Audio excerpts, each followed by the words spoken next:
moving quickly, another handoff to Rankin. Rankin finds a hole, he's at the 30, makes it to the 20, he's got one man to beat. Rankin walks into the end zone.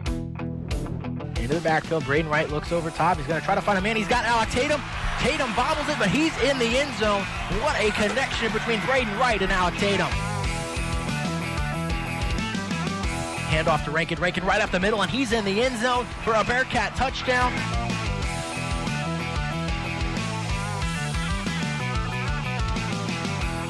You that the views expressed in today's show do not reflect the views of KZLX, KNWT, or Northwest Missouri State University.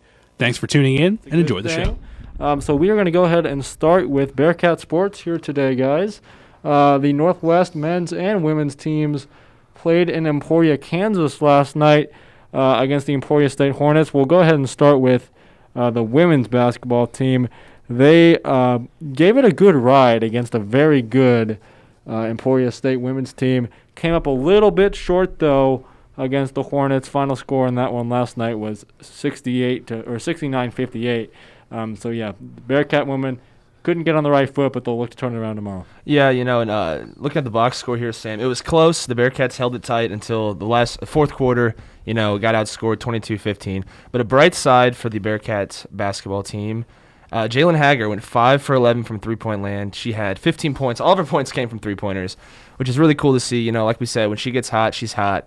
But just ultimately not enough for the Bearcats to beat this very impressive Emporia State team. Yeah, I'd say the highlight of this one was Trezer Job for the Hornets. She recorded 11 of her game-high 24 in the third.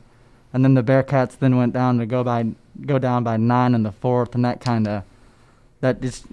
went up. The Hornets went up in the third, and then they had turnovers in the fourth quarter. They had 4 turnovers in the fourth, and then the Hornets capitalized with 20 points off turnovers. So that seemed to be the story of the game in that one. And you mentioned those turnovers. It's really tough to win a game, especially the crucial point of the game, fourth quarter. You can't have those turnovers. And Emporia State, like a good basketball team does, capitalize off of Northwest mistakes.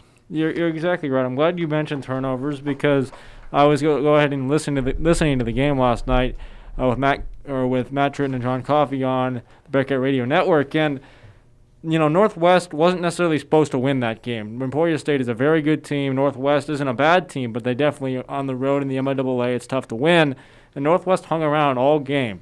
But like you both mentioned, the turnovers in the fourth quarter, and Austin Meyer said it post-game too, is what proved to be extremely costly. So it's going to be important for them to clean that up tomorrow because they have a big game against Washburn.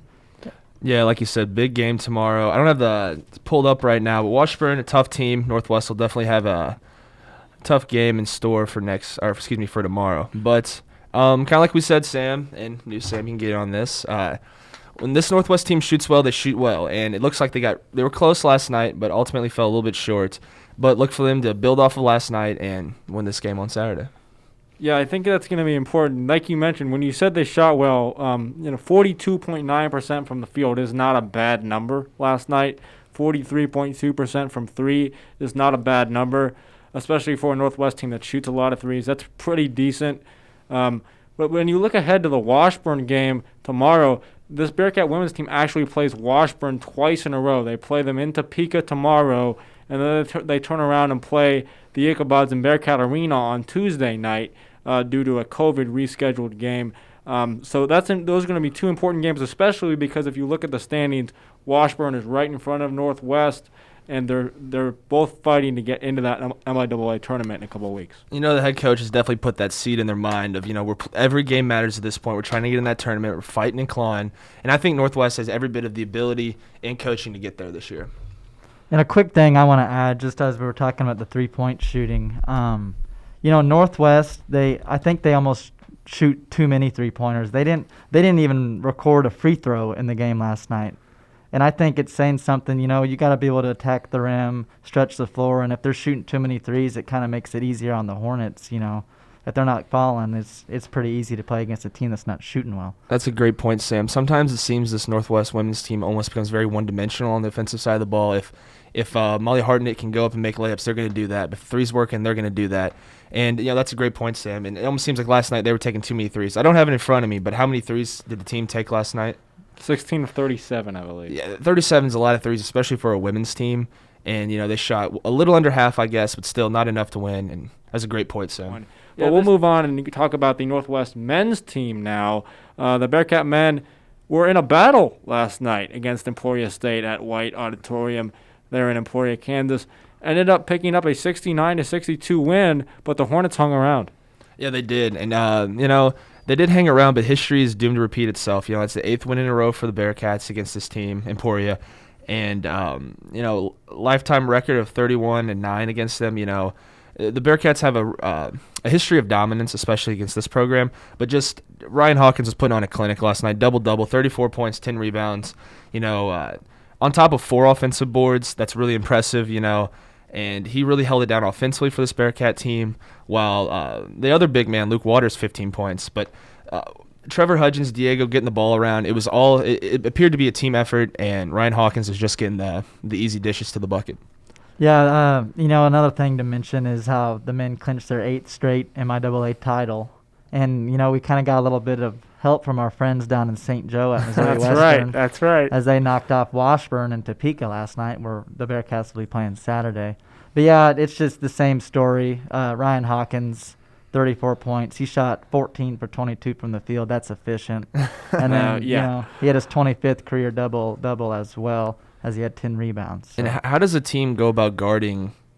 So Ryan Hawkins is going off. You focus on him. And then you have another strong, big, lanky man, and Luke Waters. How does – you have to have almost two all-conference defensive players to stop this Northwest basketball team. It's a really tough task, which is why this team is so good year in and year out, and why they're sitting with only 1 loss this year at 18-1, is because – you have guys that are all-conference players and some of the best players in all of Division II, and 2 of them for sure on one team, in Hawkins and Hudgens. And Diego Bernard can go off at any given time. You mentioned Luke Waters. He's played, very much improved this year. He's a force as well. So this team is so tough to guard, and that's why that's why it's almost unbelievable how tough this team is to guard. So, I can give a lot of credit to Washburn for coming in here to Bearcat Arena earlier on in the season and pulling off an overtime victory, because that doesn't happen very often. Mm-hmm. So what do you think the keys are if you're Washburn, or if you're Northwest for that matter, to go out there and get a victory tomorrow in Topeka in the rematch? Oh, yeah, Northwest and head coach Ben McCollum, he's been thinking about this game. They've had this one circled on their schedule. They want to get this one back. It should be a great game. Sam, what do you got to say? I think, I just think, as you mentioned before, it's tough to beat a team twice. And, I think Northwest for sure has this one circled. I think Northwest is going to come out hot.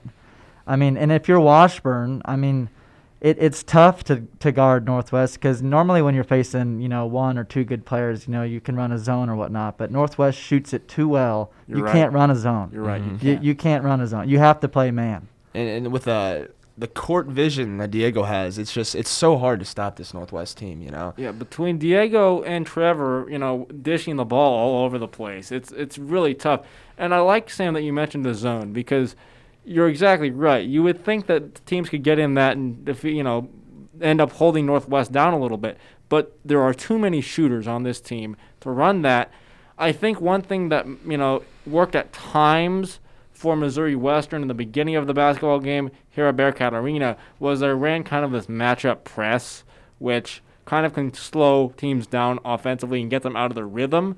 And I think that's a key, because Ben McCollum has said it before. If you can get this Northwest offense out of rhythm, and they can turn the light back on and come back and be themselves at any given moment. But the longer you can keep them out of rhythm, if at all, you have a chance to hang around. And that's really all teams want to do these days against Northwest and Ben McCollum, is hang around as long as possible.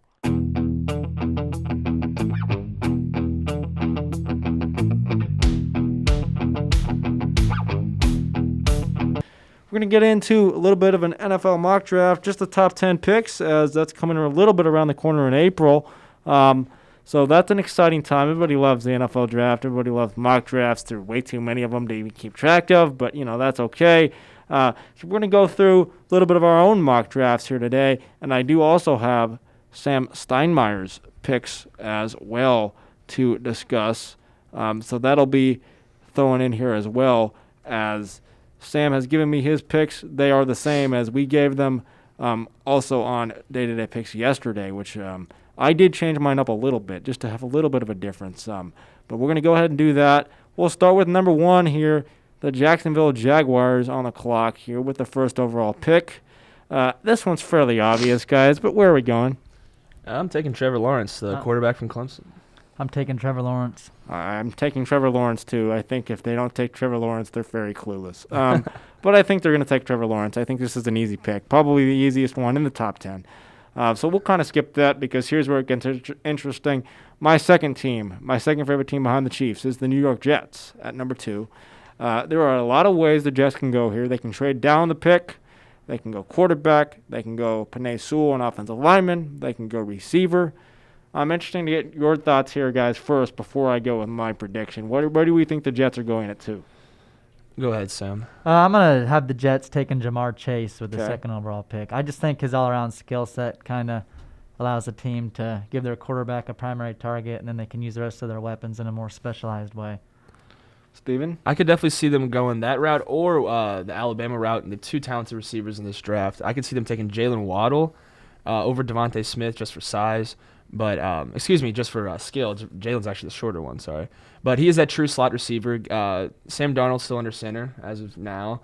I could definitely still see them grabbing Zach Wilson, the quarterback from BYU. Get rid of Sam Darnold. But they seem to have some faith in Sam Darnold, at least for now. So I could see them taking the wide receiver from Alabama, Jalen Waddle. Yeah, the Jets can go so many ways. I can see them taking Devontae Smith, the other Alabama receiver as well. Mm-hmm. He's up there at number 2 in a lot of mock drafts. I'm a little biased as a BYU fan. Robert Saleh, the new Jets head coach, which is a great hire, by the way. It does seem like he has faith in Sam Darnold, so I don't know if this is going to be the way the Jets go, but I'm going to say it anyways because I'm a BYU fan and a Jets fan.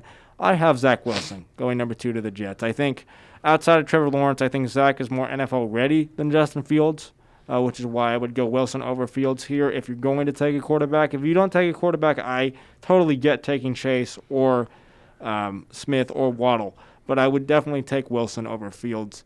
I am a little biased, but I do think he's more NFL ready at number 2. So I like the differences we have at number 2. Sam Steinmeier kind of rounds out the guys we've talked about here with the options for the Jets. He has the Jets taking Devonta Smith, wide receiver out of Alabama. You can't go wrong with that one. There really is no wrong pick here. I personally think a little bit of recency bias is kind of in a lot of these mock drafts with that pick with Smith. I would take Chase as well, Sam, if you're going to take a receiver. But I have Zach Wilson going to the Jets. But we got all of them covered with the Jets at number 2. We'll now go to number 3, the Miami Dolphins. There are multiple ways the Dolphins could go here as well. Steven, I'll start with you. Where are you going number 3 here for the Miami Dolphins? Well, they got to get some protection for Tua. Okay. So I'm going to say take the big offensive lineman out of Oregon, Penei Sewell. I'm sorry if I butchered his name. That is exactly right. Penei Nice. Sewell, yeah. Position ranked number 1 coming in the draft. Big man, 330 pounds, 6'6". That's a 6'6". That's a big guy. You're going to want him protecting you. And Tua seemed to be running for his life a little bit. Help him get that big man, protect his blind side maybe, and kind of help him give a little more confidence to stay in that pocket and deliver, better throws.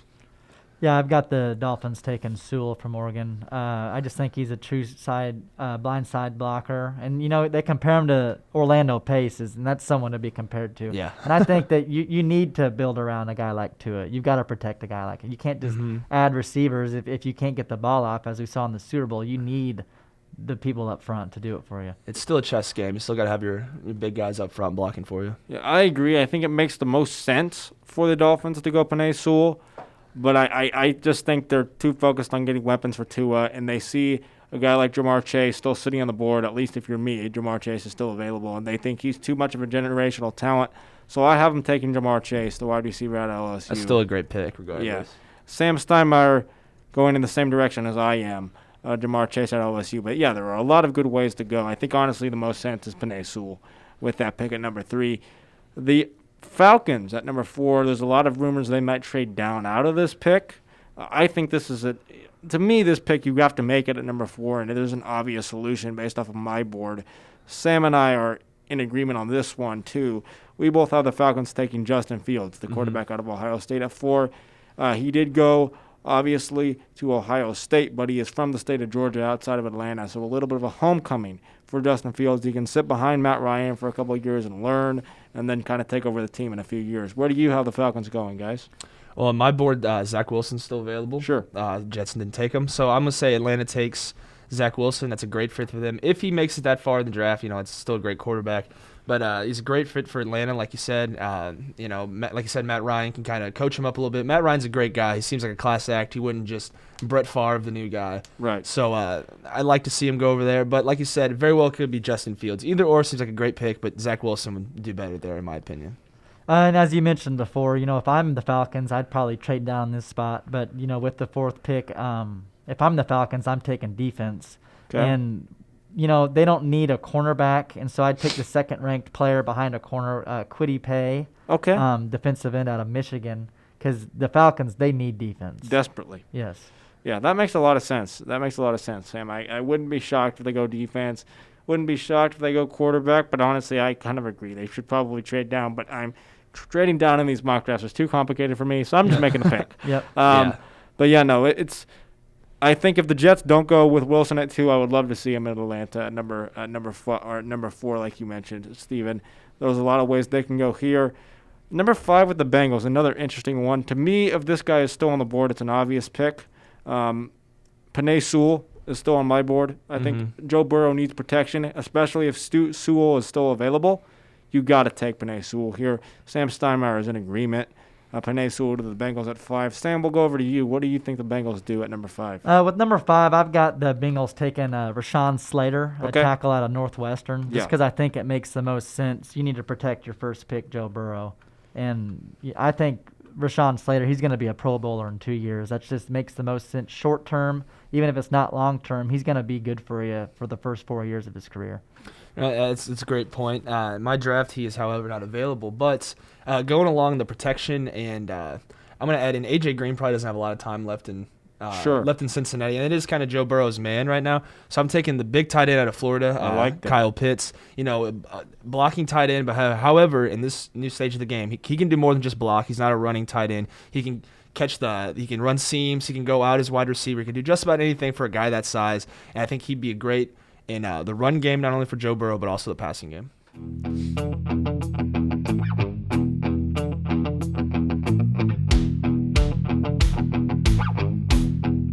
We're going to get into baseball now. My favorite sport. I know Sam Steinmeier's favorite sport, as he is not with us this week, but he'll be back next week to continue the baseball talk. But we'll try to hold our own here today with baseball stuff. It's an exciting time of year. Pitchers and catchers have reported to spring training this week, guys. That's like I said on our break. It's the best 4 words in baseball: pitchers and catchers report. It's cold. It's been a long winter. You've been cooped up, working on taking mental reps. A little bit of BP here and there, but the season is finally getting underway. These guys are ready to play, and especially with COVID last year, and we all know how baseball is. When spring rolls around, it's baseball season. These guys know that, and they're ready to play. You're absolutely right. It's a really exciting time of year. We'll get into some recent contract extensions and then touch a little bit on Tim Tebow as well, as he is retired from baseball. But we'll first start with these contract extensions. The biggest one of them all, Fernando Tatis Jr., 14 years. I repeat, 14 years, $340 million extension with the Padres. That is a lot of years and a whole heck of a lot of money. And Sam, how do you think this is going to play out? Because historically, these humongous blockbuster deals, they don't usually work out. The one that comes to mind for me is Pujols, 2012. Cano. Cano. These guys, he is a rising star and a great guy. But man, these 14 years is a long time. You're really banking on this guy being a career 300 hitter. You do. And I think the Padres, I don't know, they seem to be coming up with a lot of money. They have a huge contract with Machado. They have a huge contract with Eric Hosmer still. And then they extend Tatis for 14 years. And it's just massive. I don't that's just what it is. I don't get, if you're a Padres fan, you have to be thrilled. You do. He's that good of a player, but I don't know how it's going to really work out. I think it makes sense in a way, though, Sam, just because it makes no sense to give Tatis a 6-year contract, then to buy out 2 years of free agency and then watch him hit free agency in his prime at 28. Sure. And then it makes no sense for Tatis to sign a 10-year deal knowing he'd be on the wrong side of 30 when finally eligible for free agency. That's a great point. So the two sides figured that if they can agree on a massive deal, the longest in baseball, Tatis would sacrifice a little money the next 4 years in lieu of arbitration Ray likely would have earned at least $50 million in return for a career-long guarantee. Yeah, I'm really glad. Sorry, Steven. I'm really glad you brought that up, Sam, because if you really think about it logistically, like you just did and kind of painted the picture for us, it makes more sense than you would think if you just think about the amount of money in the years by itself. Because Tatis will now be a Padre for his entire rest of his career, most likely. He's 22. He signed a 14-year deal. That's going to put him, up to 36 by the time the deal is over if he lasts that entire way. And like Steven, you mentioned, a lot of times these deals don't work out. But if you're going to give one player in baseball right now that kind of deal, Tatis is probably the pick. Yeah, he's coming up. Like you said, he's 22, 3? 22, yeah. That's a lot of money for this kid. He saw the dollar signs and he got it. Yeah. And definitely, if you're the San Diego Padres, you put this kid's face on absolutely every sort of marketing thing you can, every ticket on outside the stadium. Build a statue of the guy. I don't care. Already, yeah. Sure. If you're going to invest this much time and money into just one specific person, you definitely need to milk it for all it's worth. And this is a guy, he's young, he flips the bat, he has long hair, the arm sleeves and everything. He's the creative player you made when you were a kid. That's exactly right. That is, you're totally right. Yeah, this is the guy that a lot of kids are going to look up to, and he seems like he's a great sport, a good guy, great role model. And I like those guys who just stay with one team. It's really hard to do now, but this kind of like the dedication and the loyalty, is not something you see nowadays. It is time for everybody's favorite segment, Off My Rocker. We're going to go ahead and start with Steven Mers today. Steven, what do you got for us? Okay, mine's pertaining a little bit to baseball. I kind of hinted at it earlier. But my Off the Rocker for today is the Los Angeles Dodgers, despite having one of the arguably most talented and deep rosters in MLB history, just down the line they're stacked. Despite having all this star power and talent, they failed to make the playoffs next year, okay? Whoa. Yeah, and not only did they fail to make the playoffs, they don't win more than 80 games. So they finish below 500 and they don't make the playoffs. Yes. Too much star power. They can't get along. A lot of guys kind of... Wow. Yeah, a lot of heads butting, dogs arguing. I could see this team kind of imploding on itself. Interesting take. I don't think it's ridiculously hot. It's definitely hot. It's not... You're definitely off your rocker. Mm-hmm. But it's not like it's Nolan Brooks Grizzlies win the title like I said a couple years ago. Yeah, that's a good one. That's a good one, Sam. Or Steven. I don't approve of it, but it's a decent one. It's decently hot. You're off your rocker, but you're not totally off the porch. Okay. Sam Gall, you're first off my rocker in history. What do we got for us today? Mine is going to be within college basketball. Two teams we talked about. Duke and Kentucky, both having down years, will win their respective conference tournaments and go to the Final Four. Ooh. No, that's a good one for your first off my rocker. That's really good. Duke and Kentucky will win both their conference championships, so they'll both make the tournament as qualifiers from that. And not only will and they'll both make the Final Four. Wow, that's impressive. Good job. Yeah, good job. That's a really good one. You are off your rocker. But yeah, that's a great off my rocker, especially for your first one. That's very impressive. But good grief, you're off the porch. I should have saved you for last. Darn it. Shoot. Well, mine is not like that. It's not anywhere close to as hot, but I'll go with it anyways because I gotta say it. My own off my rocker, the Jets. I'm gonna go to the Jets. Okay. They will take Zach Wilson with the number 2 pick. So that that's up in the air, but that's not really that hot. They'll take Zach Wilson with the number 2 pick, and Zach Wilson will lead the Jets this upcoming season to a division title and a playoff spot. I knew that was coming. That's a hot take. That's not a wild card. It's not even a wild card. A division title. Okay.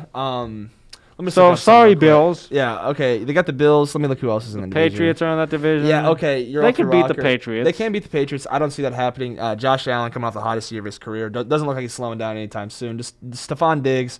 He really fits in with that offense. You're off your rocker, Sam. That's not going to happen. I'm sorry. Wishful thinking, but no. If that happened, Zach Wilson would have a statue outside of MetLife if you did that. Before the season's even over, the statue will be built. Yes. When that happens, Sam, remind me to have you pick my lottery numbers. Okay, I'll let you know. You may be waiting a long time before that happens, but that's why it's off my rocker. So that's our off my rockers for today. We got a big week of sports ahead here on X106. Tomorrow, the Bearcat basketball team is on the road, but Wednesday, the volleyball team opens back up at Bearcat Arena on Wednesday night. Thursday, we have a doubleheader of basketball games here, both men's and women's. Women's at 5:30, men's at 7:30 here on KZLX. Sam Steinmeier and Craig McMullen, I believe, will be on the call of both those games. Northwest Missouri State taking on, I believe, it's University of Nebraska Kearney this week.